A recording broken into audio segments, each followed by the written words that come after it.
Bonsoir chers abonnés de l'ITV Cameroun, très heureux de vous retrouver et bienvenue si vous êtes nouveau sur notre chaîne Destination Qatar. C'est votre émission qui vous plonge au cœur du groupe G dans lequel figure le Cameroun en compagnie de la Suisse. Un adversaire que les Lions retrouveront d'ailleurs demain pour le match d'ouverture à partir de 11 h. 4 jours plus tard, ce sera face à l'équipe de Serbie et le 2 décembre face au Brésil, le tant attendu match face au Brésil qui qualifiera peut-être le Cameroun pour les huitièmes de finale. Les Lions espèrent sortir de ce groupe pour m'accompagner durant cette édition et durant toutes les prochaines éditions. J'aurai le plaisir d'avoir à mes côtés Sylviane Clersodon qui est déjà à mes côtés. Bonsoir Sylviane. Bonsoir Edouard, bonsoir très chers abonnés et ravi de vous retrouver une fois de plus sur l'ITV.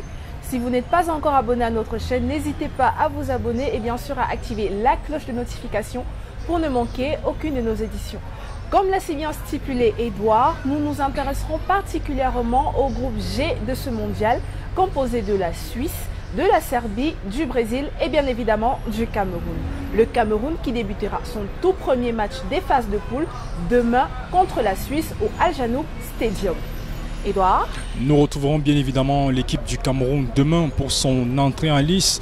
On essaiera de voir quelles sont les forces et les faiblesses de chacune des équipes, quelles sont les forces en présence, surtout de cette équipe de Serbie qui se présente avec l'ambition de remporter cette Coupe du Monde. Nous aurons deux principales rubriques à aborder au cours de cette émission. La première rubrique, elle sera consacrée à l'affiche. La seconde rubrique, nous irons prendre la température sur les réseaux sociaux, histoire de voir comment ce match se prépare, parce que c'est également un match qui se joue sur la toile. Première rubrique de cette édition, elle est consacrée à l'affiche.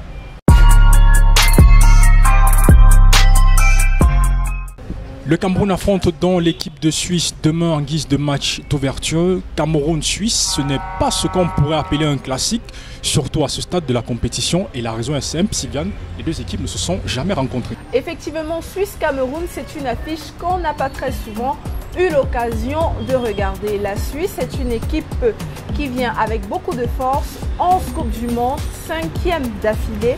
La Suisse est déjà hissée en quart de finale en 1934, 1938 et 1954. Une très bonne équipe qui arrive elle aussi avec l'ambition de gagner ce mondial. Et pour ce faire, elle peut compter sur son trio d'attaque composé de Noah Okafor, Djibu au compteur et qui évolue à Salzbourg. Elle peut également compter sur Briambolo, 8 buts au compteur et qui évolue à Monaco, ainsi que Ruben Vargas d'Augsbourg. Dans l'entrejeu, la Suisse peut également compter sur des joueurs d'expérience, notamment Seferovic et Shaqiri, 3e et 4e Coupe du Monde respectivement. Bien évidemment, le joueur d'Arsenal Granit Xhaka qui n'est pas en reste. Et puis en défense, on retrouve Akanji de Manchester City qui, avec un jeu de pied rassurant, est très fort dans les duels. La Suisse apparaît donc comme une équipe à prendre très au sérieux. Elle s'est d'ailleurs déjà imposée très récemment contre la France, le Portugal et l'Espagne, mais malheureusement s'est inclinée face au Ghana 2-0 lors de leur dernier match de préparation. Sylviane, la Suisse a des atouts à faire valoir, mais le Cameroun arrive aussi avec l'ambition de remporter cette Coupe du Monde. En face, est-ce qu'on peut savoir quels sont les principaux atouts de cette équipe du Cameroun? Effectivement, le Cameroun, lui aussi, est une équipe à prendre au sérieux.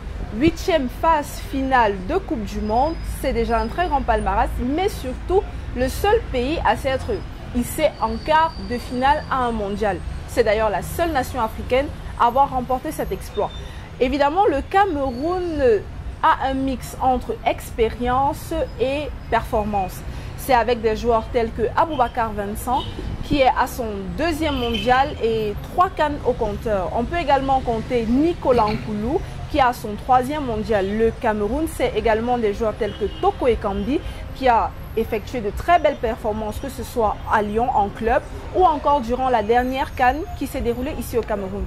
Le Cameroun, c'est également des joueurs tels que Choupo-Moting, 11 buts au compteur avec le Bayern de Munich. C'est des joueurs tels que Zambo Anguissa, dont les prouesses parlent pour lui-même à Napoli en Italie.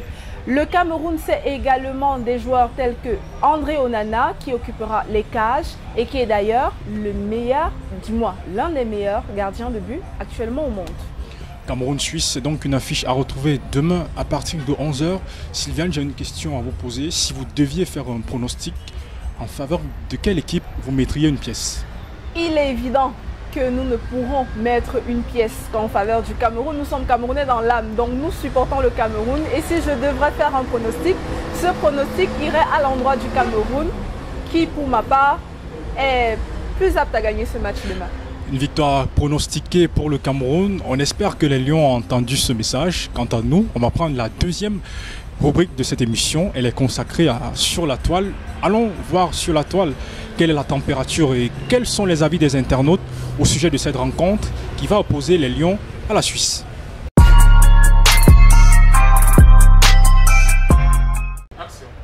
Dans la rue comme sur la toile, les avis divergent. On commence à avoir la température sur Internet à 24 heures de cette affiche. On imagine que les claviers sont en train de crépiter. Effectivement, Edouard, actuellement, ça crépite sur Internet. À l'annonce de Nicolas Nkoulou comme capitaine demain, les avis divergent. On a, perso, je n'ai pas peur pour Nkoulou. Il a un bon jeu de relance en plus de son expérience. Je sais que sa forme physique inquiète, mais une forme se corrige avec de l'entraînement et de la confiance. Demain, nous serons un seul homme écrivant l'histoire. Ça, c'est un commentaire sur Twitter de Brel Moyo.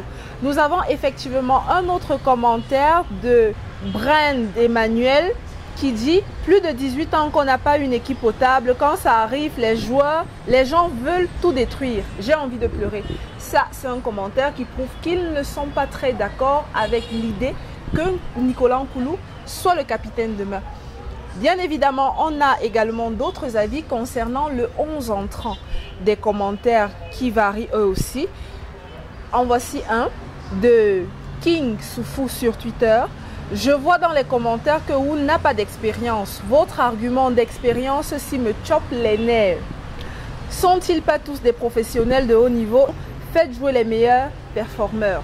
Vous pouvez le constater, les gens sont très perplexes à l'idée que Aboubakar Vincent puisse tenir un match.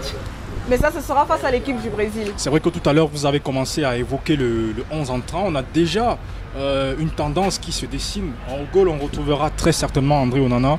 En charnière centrale, Castelletto sera accompagné de Nicolas Nkoulou qui aura le brassard de capitaine. Tout porte donc à croire que Vincent Aboubakar ne sera pas titularisé. Sur en défense centrale gauche, nous Tolo, et en défense centrale, en défense droite, vous aurez Faye en sentinelle.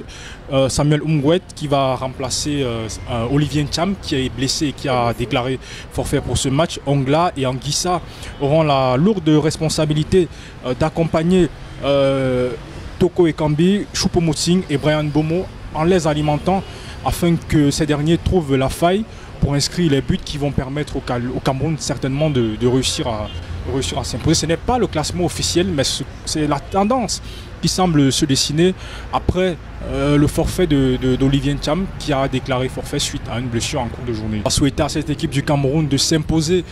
On rappelle qu'une victoire permettrait au Cameroun de prendre une sérieuse option en vue de la qualification pour les huitièmes de finale. Madame, messieurs, merci de nous avoir suivis. On va vous remercier. On va remercier également notre équipe technique qui nous a accompagnés. Notre équipe sans laquelle rien de tout ceci n'aurait été possible. On se retrouve bien évidemment lors de la prochaine édition. Ce sera très certainement samedi. Restez connectés sur l'ITV Cameroun. Abonnez-vous et partagez nos contenus. À très vite.